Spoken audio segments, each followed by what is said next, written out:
مساء الفل على الحلوين، ازيكم عاملين ايه؟ يا رب الكل يكون مبسوط والكل يكون مجبور.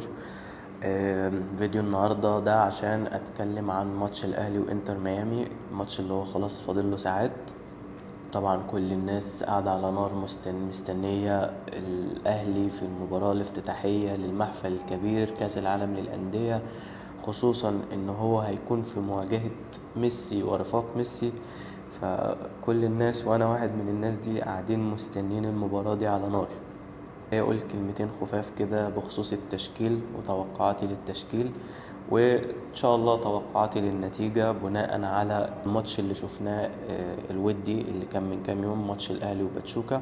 بناء على الماتش ده جاي اتكلم النهاردة على التشكيل الانسب للاهلي وانتر ميامي من وجهة نظري. اول ملاحظة انا لاحظتها في ماتش الاهلي وباتشوكا، خصوصا الشوط الاول، هو الريتم.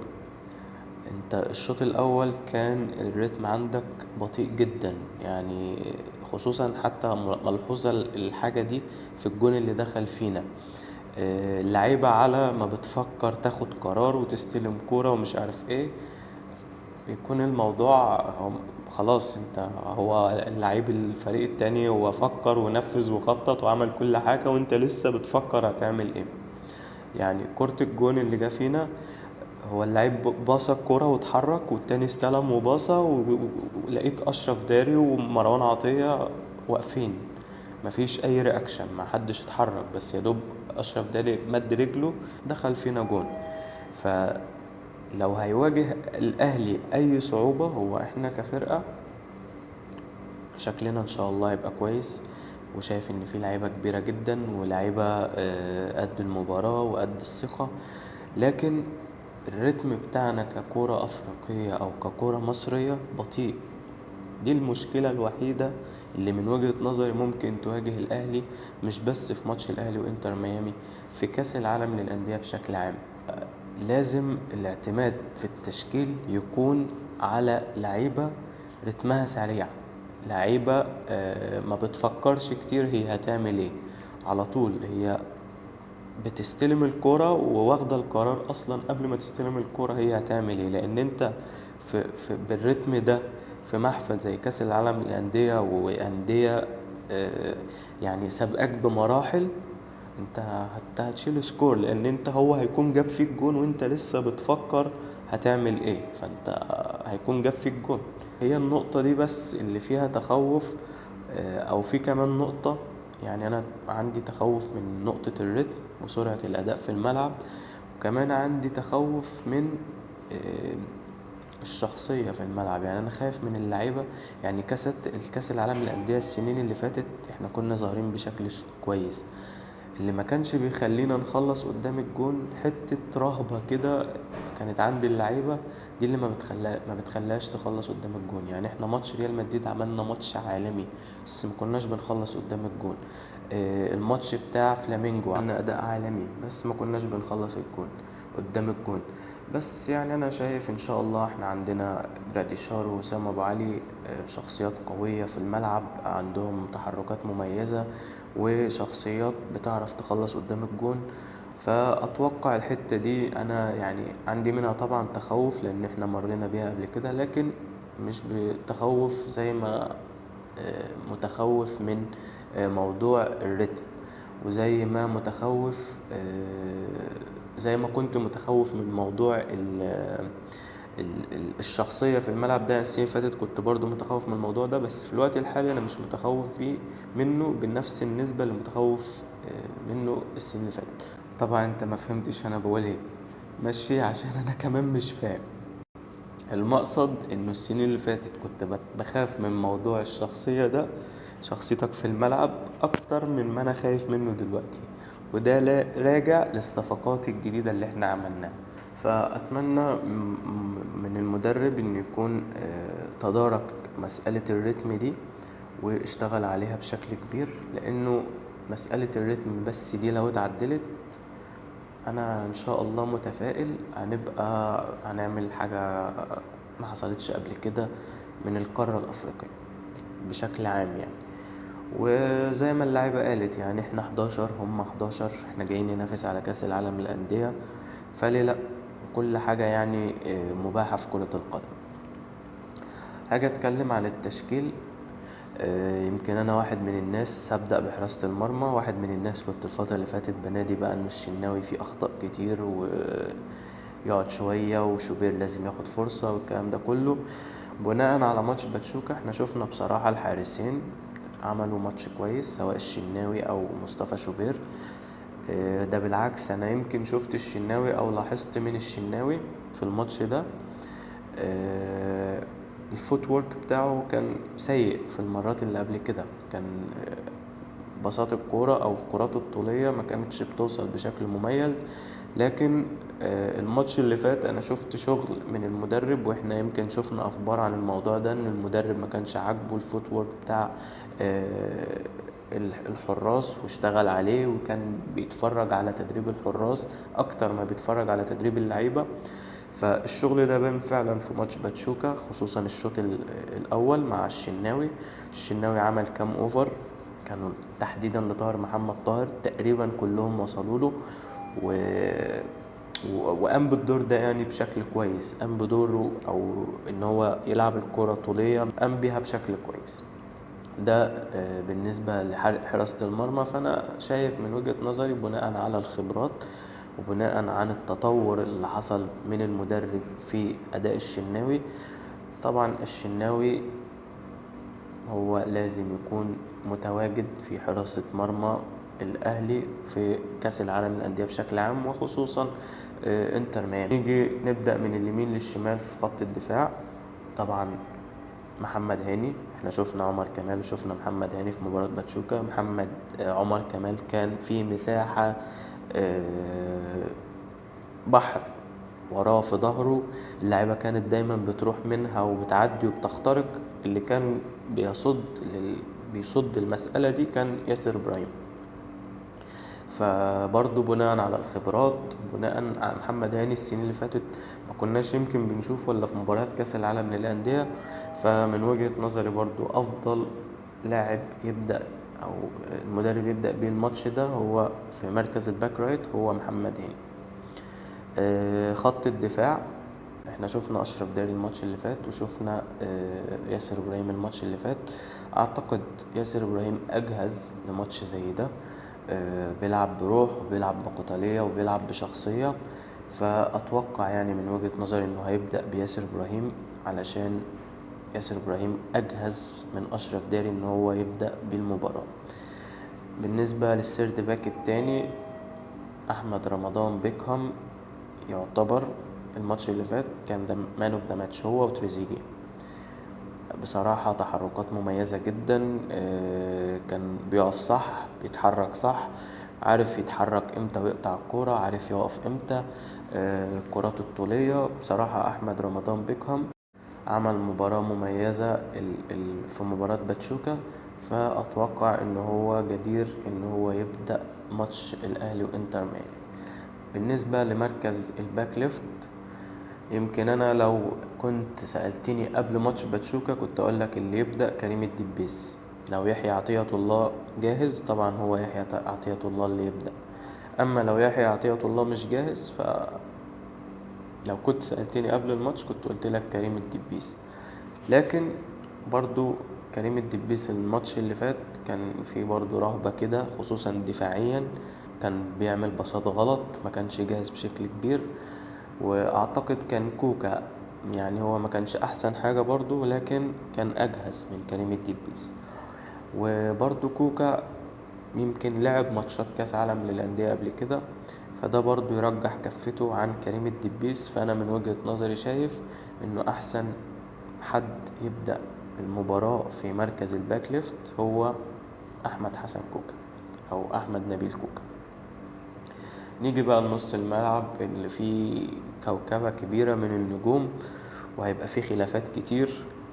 ولكن يعني نبدأ بمركز رقم 6. المركز رقم 6 فيه 3 لعيبة، 3 يحلوا من على حبل المشنقة. بس أنا يعني شايف فيه ثغرات في مثلا 2 لعيبة، واللعيب التالت أنا شايف إنه لعيب متكامل بصراحة. فالأفضل إن هو اللعيب ده اللي يبدأ الماتش. وانا يعني اتوقع بنسبة 200% كل الناس هتتفق معايا في النقطة دي. اول حاجة بالنسبة لمروان عطية، مروان عطية لعيب ممتاز، لعيب كويس جدا وبيعرف يدافع بشكل كبير، ولكن احنا اول الفيديو اتكلمنا عندنا تخوف من حتة الريتم. مروان عطية لو لعب في كاس العالم للأندية برتم الأندية الأوروبية والريتم بتاعنا، احنا هنروح في داهية، خصوصا في المركز ده، لأنه ده المركز ده اللي بيغطي لك العمق بتاعك. لو المركز ده فيه لعيب بطيء، انت العمق بتاعك اتضرب بالنار وراح في داهية. فان انت تعتمد على مروان عطية في المركز ده، هو لعيب كويس جدا لكن هو شوية بطيء، شوية بطيء في الاستلام، شوية بطيء في التسلم، في التحرك. فما توقعش ان ينفع ان هو يبتدي بيه ماتش في كاس العالم للانديه. هو لعيب كويس جدا وهيفيدك في الملعب، لكن في افضل. مين الافضل؟ اليو ديانج؟ لا، مش اليو ديانج، حمدي فتحي. لا غبار ولا نقاش على حمدي فتحي. حمدي فتحي رتمه سريع، بيدافع كويس، بيهاجم كويس، بيعرف يتحرك امتى، بيعرف يقف امتى، عنده شخصية في الملعب، شخصيته قوية في الملعب. لا يعني حمدي فتحي حتى عن اليو ديانج اجهز ان هو يبدأ في المركز ده. اليو ديانج برضو عنده نفس الامكانيات هجوميا ودفاعيا وكده، لكن عنده مشكلة. اليو ديانج دايما بيستلم الكورة وظهره للملعب، وعشان يلف ويدي وشه للملعب، هي بس النقطة دي بطيء فيها جدا، ان هو ياخد الكورة مثلا من الدفاع او من الشناوي ويلف وشه للملعب ويباصي الكورة، دي بطيء فيها جدا. فدي ممكن تسبب لك مشكلة، خصوصا ان احنا شفنا اليو ديانج في ماتشات قبل كده النقطة دي تحديدا تسببت في اهداف فيك، ان هو على ملفه كده كانت الكرة اتقطعت، هوبا هجمة مرتدة جون. شفنا الكرة دي في ماتش الرجاء، حصلت في ماتش الرجاء، وحصلت مرة برضو في ماتش زمالك اتوقع يعني على ما اتذكر. فبرضو اليو ديانج عنده مشكلة في ان هو يتحرك بالكرة او ان هو يلف بالكرة اللي جايله من الدفاع. فزي ما قلت اعتقد اكتر لاعب متكامل في المركز ده هو حمدي فتحي. مركز رقم 8 شفنا محمد علي بن رمضان. بصراحة برضو من اللعيبة اللي لاحظت بشكل كبير جدا شخصيتها في الملعب. لعيب عنده شخصية، عارف يتصرف، عارف يلعب تحت ضغط. شفنا واحدة بوش رجله الخارجي لعبها الطاهر كانت ممتازة. فأتوقع محمد علي بن رمضان هو برضو أحسن لاعب في المركز ده، خصوصا إن البديل بتاعه هيكون أفشة. مش عايز اتكلم سلبي النهاردة بالذات عن اي لاعب، فخلي قفشة ده دلوقتي على جنب، يعني ليه رؤى. بس قفشة يعني اللي انا شفته قبل البطولة على السوشيال ميديا وكده، قلت ده هينزل يطلع نار من بقه. بس الماتش اللي فات قفشة بعيد كل البعد، بعيد جدا جدا جدا جدا. فخلينا نركن بس قفشة على جنب دلوقتي، بس ليه رؤى، لكن هو مش جدير انه يلعب اصلا كل ماتشات كاس العالم للانديه. خصوصا يا معلم ان انا زي ما قلت لك في بدايه الفيديو، انت عايز رتمك يبقى سريع شويه، فرتم سريع وقفشه مع بعض مش هيمشوا ابدا. ف محمد علي بن رمضان ان شاء الله اتوقع ان هو هيبدأ المباراة. نيجي للخط الامامي، مركز رقم 10 طبعا امام عاشور، هداف الدوري واحسن لاعب في مصر السنة دي، فطبعا مش محتاجين نقول ان هو امام عاشور. نيجي بقى لخط الهجوم والخط الامامي، الثلاثي الامامي، وهنا انا ممكن اصدمك شوية. الاول خلينا نبدأ بالوينج ليفت اللي هو ناحية الباك الشمال، اللي هيكون ان شاء الله من وجهة نظري المتواضعة تريزيجيه. طبعا ده طبعا يرجع لخبرات تريزيجيه، وانه ما شاء الله لعيب من طراز اوروبي، ويرجع لشخصية تريزيجيه وحاجات كتيرة. يعني لو قعدنا نتكلم عن تريزيجيه هنقعد نتكلم للصبح. دي ماريا مصر يعني، انا من وجهة نظري. المركز ده تريزيجيه المهاجم. طبعا المفروض بلا نقاش وسام ابو علي، ولكن وسام ابو علي لسه راجع من يومين 3، فتجنبا لاي اجهاد او لاي اصابة فانا شايف انه لازم يبدأ بجراديشار، مع اني احب عليا انه اللي يبدأ هو وسام ابو علي، ولكن زي ما قلت عشان تجنبا لاصابة وسام ابو علي او كده فالافضل انه يبدأ بجراديشار. الوينج رايت زيزو، لا مش زيزو، هو جدير ان هو يبدأ المباراة، ولكن زيزو برضو لسه لعيب جديد، يفضل استخدامه عشان يخش في المود وفي الجيم مع اللعيبة، يفضل استخدامه كبديل. بدء بطاهر محمد طاهر، خصوصا ان طاهر محمد طاهر في اتم جاهزيته الماتش زي ده. الماتش اللي فات طاهر كان بيستلم الكرة بشكل جميل جدا، بيخرج بيها بشكل جميل جدا تحت ضغط، بيتحرك بشكل ممتاز جدا مع سرعة كويسة جدا وكبيرة جدا ما شاء الله. فليه ما تعتمدش على طاهر طالما هو جاهز؟ زيزو لعيب كبير ولعيب ممتاز وهيفيدك جدا في الماتشات دي، وهيفيدك قدام ان شاء الله. ولكن هو لسه برضه يعني مهما كان هو لسه برضه الاجواء دي بالنسبه له جديده، اللعيبه دي بالنسبه له جديده، النادي الاهلي ده بالنسبه له حاجه جديده، فيفضل ان انت تبدا بطاهر محمد طاهر. ده من وجهه نظري المتواضعه، واتوقع ان هو ان شاء الله يبدا بطاهر محمد طاهر. توقعاتي للتشكيل بقى كامل هعيدها عليكم مرة تانية. حراسة المرمى محمد الشناوي، خط الدفاع من اليمين للشمال محمد هاني، ياسر إبراهيم، أحمد رمضان بيكهام، وأحمد نبيل كوكا. خط النص حمدي فتحي، محمد علي بن رمضان، وقدامهم إمام عاشور. خط الأمامي تريزيجيه، طاهر محمد طاهر، وجراديشار. ده توقعاتي للتشكيل من وجهة نظري. لو انت عندك وجهة نظر في التشكيلة او في لعيب معين حابب ان هو يبدأ الماتش، يا ريت تقولها لي في كومنت. وبرضو لو عندك اي توقع للنتيجة يا ريت برضو تكتبها لي في كومنت. ما تنساش حاجة مهمة جدا، ويمكن انا مش اهل لان انا اذكرك بحاجة زي كده، ولكن لعل وعسى يعني تكون الحاجة دي تهديني انا او تهدي اي حد. الماتش هيكون في وقت صلاة فجر، لو انت حتى ما بتصليش يعني يا ريت ما تفوتش صلاة الفجر اليوم ده تحديدا ووقت الماتش، لعل وعسى ان اصرارك او عدم تفويتك لصلاة الفجر في اليوم ده في وقت في حاجة انت بتحبها، لعل وعسى ده يكون سبب هداية ليك. فياريت الماتش ما يشغلكش عن صلاة الفجر، لان دي صلاة الفجر يا جماعة. لو عجبك الفيديو ما تنساش تعمل شير، ورينا اللايك المتين، وزي ما قلت لك وريني في التعليقات توقعاتك للتشكيل وتوقعاتك للنتيجة. تصبحوا على خير.